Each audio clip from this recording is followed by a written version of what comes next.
चाललो होतो. दोघं माझे पती आणि मी, आम्ही दोघं चाललो होतो बारामतीला मुलीला भेटण्यासाठी. तिकडून राजन खराटे यांची गाडी आली बंधाऱ्यावरती. त्यांनी गाडीतून उतरून शिव्या चालू केली. मिस्टरांना ह्याच्यामध्ये त्या नदीमध्ये ढकलण्याचा प्रयत्न केला त्यांनी. मी मध्ये गेल्यास मला पण मारण्याचा प्रयत्न, माझ्या पण नरड्याला धरलं, छातीवरती बुक्क्याही मारल्यात त्यांनी आणि त्यांच्यावरती केस दाखल केली. पण अजून त्यांना काय अटक नाही झाली. आज 3 दिवस झाले त्यांना काय अटक नाही झाली.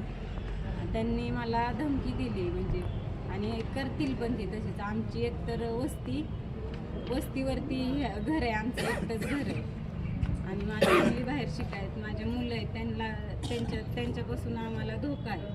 त्यांनी सांगितलंय का तुमचं मी रात्रीत कार्यक्रम करीन अशी धमकी दिली मला त्यांनी. जय भीम, जय शिवराय, जय संविधान.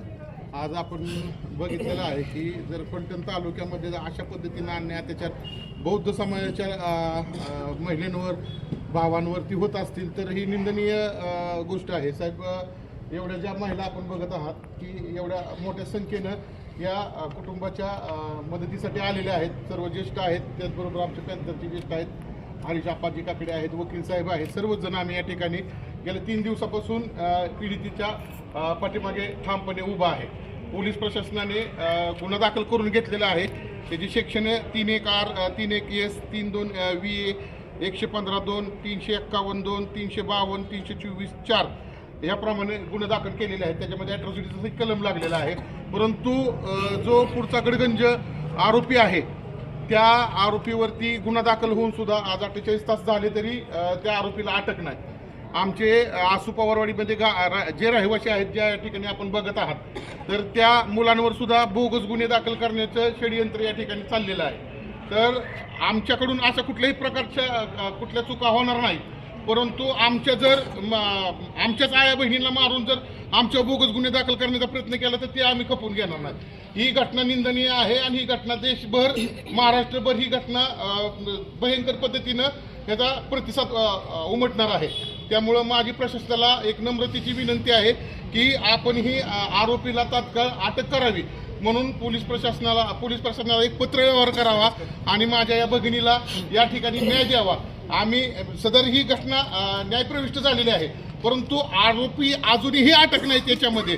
त्यामुळे आता वातावरण इलेक्शनचं आहे आणि त्या इलेक्शनच्या वातावरणामध्ये आता काय 37(3)(1) लागू असतील, जमावबंदीच्या आधीच आहे. अन्यथा या ठिकाणी निवेदन देण्यासाठी आम्ही समस्त फलटण शहर, फलटण तालुक्यातून किमान 5-6 हजार लोक याचा निषेध म्हणून व्यक्त करण्यासाठी या ठिकाणी आलो असतो. परंतु आज कायदा सुव्यवस्था अबाधित राहावी हे आम्ही अन्याय आमच्यावर झालेला आहे. परंतु कायदा व्यवस्था अबाधित राहावी या दृष्टिकोनातून आम्ही आज एवढीच जण या ठिकाणी तुमच्या कार्यालयाला भेट देण्यासाठी आलेलो आहोत आणि आमच्यावर झालेला जो अन्याय आहे तो अन्याय सांगण्याचा प्रयत्न या ठिकाणी आम्ही तुम्हाला करत आहोत. तर निश्चितपणाने या निवेदनावरती कारवाई व्हावी एवढी नम्रतेची विनंती. जय भीम. जय भीम. 3 दिवसापूर्वी टाळे वाजवू नका हा निषेध करण्यासाठी आपण आलेलो आहे. कोणता कार्यक्रम साजरा करण्यासाठी. जय भीम. 3 दिवसापूर्वी आमच्या भगिनीवर त्या ठिकाणी झालेल्या हल्ल्यामध्ये त्यांच्या पतीला व ताईंना मारहाण झाली.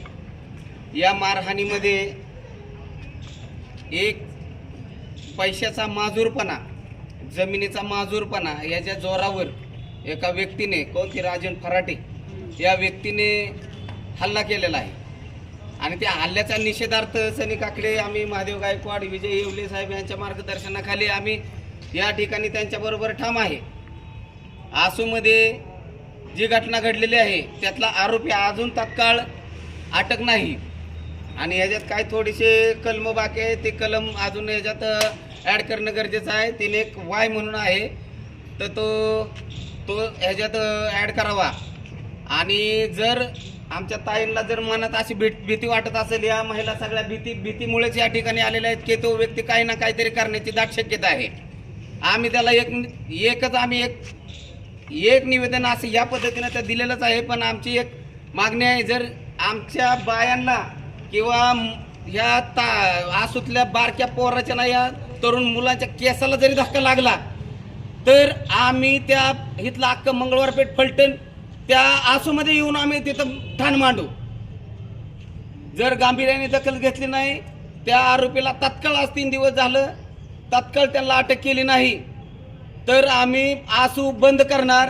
आसू फलटण, आसू बारामती हा टोटल बाहेर पडण्याचा मार्ग आम्ही रस्ता रोकोमध्ये बंद पाडणार.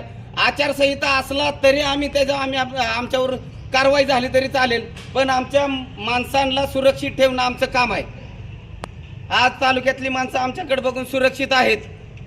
जर त्यांना जर एक गाव आणि एका वस्तीला एक घर जरी असेल तर त्या घराला, त्या कुटुंबाला संरक्षण आमचं असणार आहे. तुम्ही विचार करू नका की एकटं घर आहे आणि एकटी वस्ती आहे, तिथलं कोण काय करतंय हा विचार अजिबात करू नका.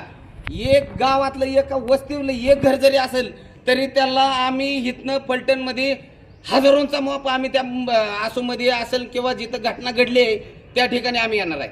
या घटनेमधील साहेब SC ॲक्टच्या नियमानुसार जर आरोपी अटक होत नसेल, फरार घोषित करा. पोलिसांनी फरार घोषित करायचं आहे. ज्यावेळेस गुन्हा दाखल होतो त्यावेळेस आरोपीला अटक करायचं असतं. जर अटक नाही केलं तर पोलिसांनी त्याला फरार करायचं असतं. आणि जो तो सापडला नाही तर त्याची मालमत्ता सील करायची. आजच्या आज त्याची मालमत्ता सील करायची. ही तुम्ही माननीय DYSP साहेबांना आदेश करावं. त्याची मालमत्ता जप्त करण्यात यावी. जोपर्यंत तो अटक होत नाही, जोपर्यंत हजर होत नाही, तोपर्यंत त्याची मालमत्तेला त्याच्या बँक खात्याला घोटावण्यात यावं आणि त्याला तात्काळ कठोर शासन करण्यात यावं. त्याचबरोबर या कायद्याअंतर्गत ज्या शासकीय उपाययोजना आहेत त्या तात्काळ आत्ताच्या आत्ता 3 महिने पुरेल असं राशन साठा त्यांना द्यायचा आहे कुटुंबाला. ह्याचा तुम्ही आदेश करा. कायदा नीट वाचा. त्याच्यात काय काय उपाययोजना असतात त्या उपाययोजना या महिलांना, पीडित व्यक्तींना तात्काळ देण्यात यावी अशी मी मागणी करतो. आणि त्या आरोपीला तात्काळ अटक करण्याचा आदेश करण्यात यावा. जर अटक होत नसेल तर पुन्हा एकदा सांगतो त्याची मालमत्ता जप्त करण्यात यावी. जय भीम.